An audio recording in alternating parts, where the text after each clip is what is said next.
I'm Russell Brower, and I'm Director of Audio and the lead composer of Blizzard Entertainment.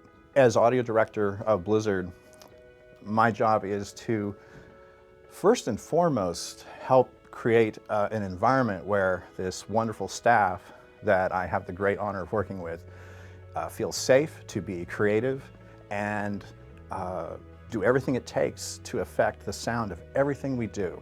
So every sound that Blizzard makes, whether it's in the game, whether it's on the web, whether a cinematic, if it makes sound, we have something to do with it. So my job is to kind of keep the train on the rails and occasionally lead by example. In my case, I do write music as well.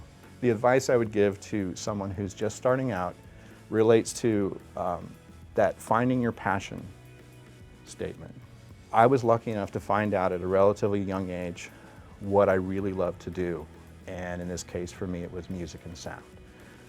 And in finding that, I found the thing that I would go home every night, if I had a day job or whatever, I would go home every night to my studio and create music and sound.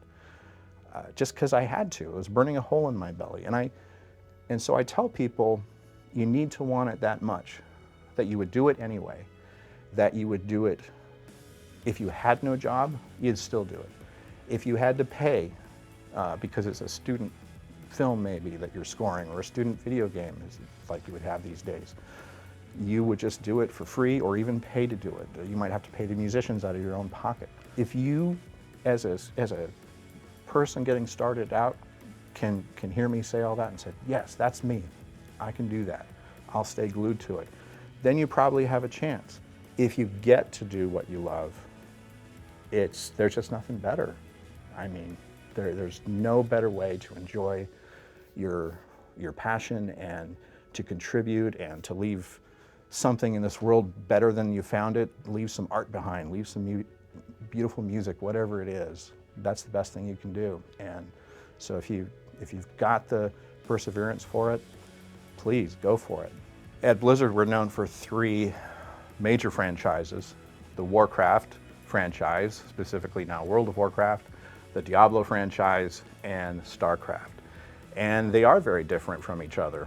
And even though it's the same group of people, of us, we number about 40 strong now in the sound department, it's a very big responsibility to maintain the individual identity of each of these franchises. We even record the different franchises with different orchestras in different sized rooms in very specific places.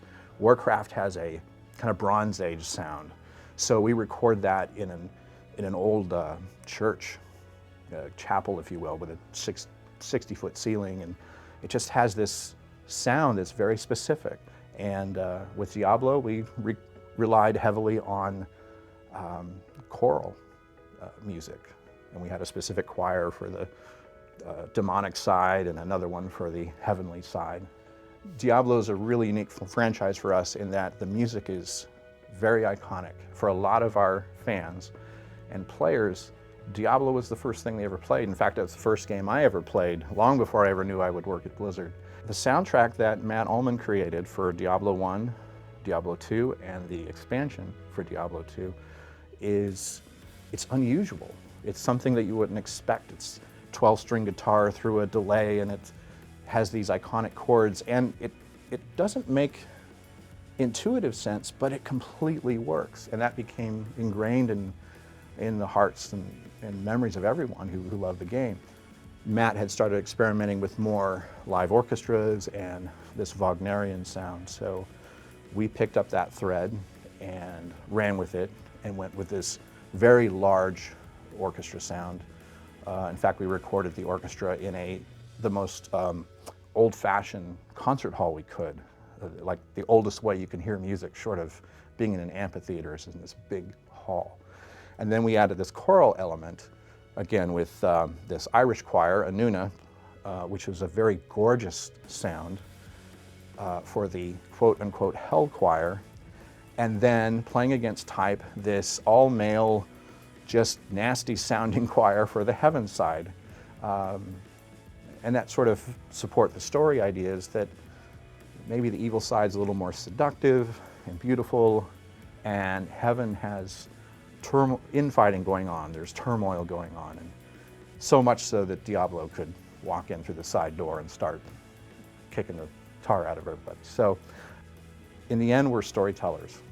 Everyone at Blizzard is a storyteller, no matter what their discipline. And the things I just mentioned are some of the devices we used as sound and music folks to help tell that story. I think sound, music especially, is a game of contrasts. So the epic moments are more epic if you have either quiet moments or moments of silence. Our goal is for people to feel immersed and hopefully keep the sound turned on. I've been fortunate enough in my career to work in just about every medium there is. Television, a little film, not a lot, but a little, toys, and a lot of theme parks, as well as games. And there's a common thread. Storytelling is storytelling. And a linear medium like film or television is really important because you do learn a lot about what I mentioned earlier about contrasts, or setting up a moment and then paying it off, and learning something about pacing and how to work with timing to picture and things like that. These are all skills that are really great to have, because in a video game, well, usually something can happen at the most unexpected time. You still have these opportunities to tell a mini story through sound with a series of like sonic events that aren't just randomly put together in a hodgepodge, but literally have some deliberate pacing to them. So designing sound for a theme park is really a lot like designing sound for World of Warcraft. I think of World of Warcraft as a theme park in a box. But I'd have to say technology is a double-edged sword, because the fact that we could now play 100, 200, 300, 1,000 sounds at once isn't necessarily a good thing. One of the reasons people to this day still love the music from the oldest video games, Mario or what have you, is because the technology was so limited, they had to make the melody count with only one note playing at a time, or maybe 2 or 4. So the melodies had to be good and be memorable. And so, again, using music as an example, the best music would sound just as powerful on a music box as it would with a symphony orchestra. So a lot of what we're doing these days is making sure that we don't just use the technology for its own sake.